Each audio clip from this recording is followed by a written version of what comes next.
राजकारण, समाजकारण, कोकणातील प्रत्येक घडामोड. सिंधुदुर्ग 24 तास आता नव्या रूपात. सिंधुदुर्ग संवाद, ताज्या घडामोडींसाठी आताच सबस्क्राइब करा. होंडाघाट महाविद्यालयाच्या नवीन इमारतीच्या भूमिपूजनावरून सुरू झालेला वाद अखेर तात्पुरता निवळला आहे. विद्यार्थ्यांचा फीचा गैरवापर आणि आवश्यक मंजुरीशिवाय बांधकामाचा आरोप करत माजी चेअरमॅन संजू आपटे यांनी सुरू केलेले लाक्षणिक उपोषण अवघ्या 2 तासात मागे घेण्यात आले.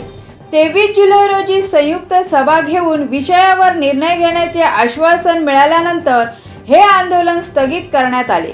म्हणजे आता जे पदाधिकारी आणि जे काय मॅनेजमेंटचे कारभारी आहेत सगळे, त्यांच्या मनमानी कारभाराच्या विरोधात हे आमचं उपोषण आहे. आणि सातत्याने आम्ही फेब्रुवारीच्या मासिक सभेपासून त्यांना सांगतो की विद्यार्थ्यांच्या फीमधून जे पैसे जमा झालेत त्याचा वापर तुम्ही इमारत बांधण्यासाठी करू नका. त्याच्यासाठी स्वतंत्र निधी उभा करा आणि त्यातनं तुम्ही हे बांधा. तर ते वेळोवेळी आम्हाला नॅक्सचं कारण सांगून ते बांधकामाचा त्यांचा अट्टहास ते सोडत नाही आहे. आणि त्याच वेळेला आम्ही मार्च एप्रिलच्या महिन्यात त्यांना सांगितलं की जर तुमचा हा अट्टहास तुम्ही असाच चालू ठेवलात तर आम्हाला नाईलाजानं तुमच्या विरोधात उपोषण करावं लागेल. तरीसुद्धा घाईघाईत त्यांनी परवाच्या दिवशी भूमिपूजनाचा अजेंडा काढला. कोणत्याही प्रकारच्या संचालक मंडळाला पूर्ण अंधारात ठेवून आजचा हा भूमिपूजनाचा कार्यक्रम त्यांनी ठरवला आहे. आणि ह्यासाठी आम्ही हे उपोषणाला बसलो. नॅकमध्ये अनेक मुद्दे आहेत.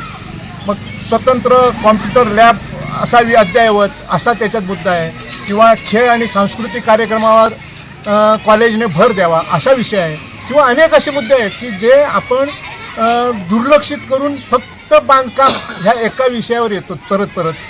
आणि आत्तापर्यंत मागच्या 5 वर्षात ह्यांनी कुठच्याही प्रकारचा निधी स्वतंत्रपणे आणण्याचा प्रयत्न केलेला नाही. मग आमदार खासदार निधी असू देत, किंवा शासनाचे विविध उपक्रम असतात त्यातनं निधी असू देत, किंवा माजी विद्यार्थ्यांना एकत्र करून निधी उभारणं असा विषय असू शकतो तो असू देत, किंवा CSR फंडात कुठचाही प्रयत्न नाही. नुसतं आहेत त्या पैशाचं बांधकाम करीत हे सुटलेत. आणि वर्ग खोल्यांची उपलब्धता असताना हे बांधकाम करतात, म्हणून आम्ही ह्याचा विरोध करतो. त्यांना आमचा विरोध समजावा.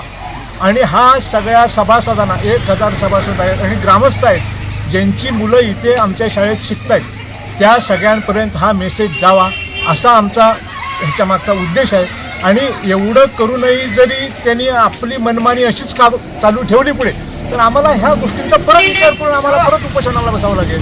चेअरमन साहेबांनी सांगितलं तसं वारंवार आम्ही त्यांना ज्या अजेंड्यावर त्यांनी हा विषय ठेवला त्याच वेळी आम्ही ह्याला विरोध केला. आणि चेअरमनांनी तेव्हा विद्यमान आमच्या माजी चेअरमनांनी तेव्हाच सांगितलं होतं, जर तुम्ही जर जबरदस्तीने समजा तुम्ही भूमिपूजन करणार असाल तर मी त्या उपोषणाला बसेल म्हणून त्याचवेळी त्या मिटिंगमध्ये सांगितलेलं होतं. तरी पण त्याच्याकडे दुर्लक्ष करून कोणत्याही प्रकारे आम्हाला विश्वासात घेतलं नाही.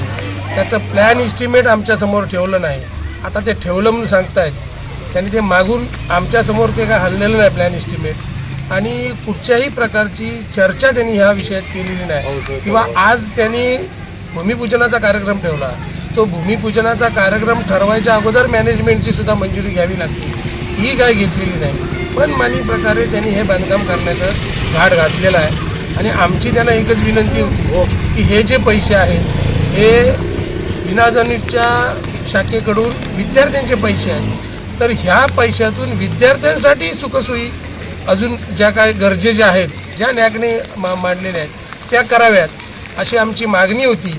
तरी पण त्याच्याकडे दुर्लक्ष करून कोणतीही गरज नसतेवेळी हे त्यांनी बांधकाम करण्याचा घाट घातलेला आहे. त्याच्या विरोधात आम्ही हे उपोषणाला बसलेलो आहे. त्यांना आम्ही वेळोवेळी सांगितलं, पत्र दिली, सगळं केलं, तरी पण त्यांनी त्याच्याकडे दुर्लक्ष करून मनमानीपणे हा कारभार त्यांचा चालू आहे. त्या विरोधात त्याचा निषेध म्हणून आम्ही हे लोकांचा लक्ष वेधण्यासाठी आम्ही आजच्या ह्या लाक्षणिक उपोषणासाठी ह्यांच्याबरोबर याला पाठिंबा द्यायला.